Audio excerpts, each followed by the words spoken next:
ఒక జ్యూస్ అమ్మే వ్యక్తి నెలకి 2 కోట్లు సంపాదించాడంటే నమ్ముతారా? ఈ ఇన్సిడెంట్ అయితే రాజస్థాన్ లో జరిగింది. అసలు మ్యాటర్ ఏంటంటే రాజస్థాన్ లో జహల్వర్ అనే గ్రామంలో ఒక జ్యూస్ అనేవాడు ఉండేవాడు. గవర్నమెంట్ లో ఉన్న లూప్ హోల్స్ అన్నిటిని కనిపెట్టి ఒక ప్లాన్ వేసాడు.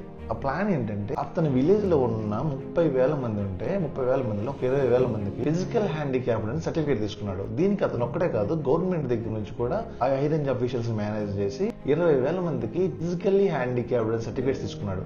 ఎవరికైతే ఆ 20,000 మందికి ప్రతి నెల పెన్షన్ వస్తుందో ఆ పెన్షన్ లో 25% మాత్రమే జనాలకి ఇచ్చి 75% అతను తీసుకుని ఈ 75% లో 25% గవర్నమెంట్ అఫీషియల్స్ కి పంచేవాడు. సో ఇదంతా గమనిస్తున్న ఆ ఊర్లో కొంతమంది పోలీస్ స్టేషన్ కి వెళ్లి ఇన్ఫర్మేషన్ ఇస్తే తీగలాగితే దొంగంతా కదిలినట్టు వీళ్ళ స్కామ్ అంతా బయటపడింది. సో ఈ స్కామ్ అయితే నెలకొచ్చి 5 కోట్ల రూపాయలు ఇలా 3 to 4 months ఎర్న్ చేశారని చెప్తున్నారు. రికార్డ్స్ ఎలా ఉన్నా గవర్నమెంట్ ని స్కామ్ చేయడం అయితే మామూలు విషయం కాదు. సో ఈ విషయం అయితే రాజస్థాన్ పోలీసు అయితే ఇన్వెస్టిగేషన్ చేస్తున్నారు. ఈ స్కామ్ లో 50 మందిని అరెస్ట్ చేసి జైలుకి అయితే పంపించారు.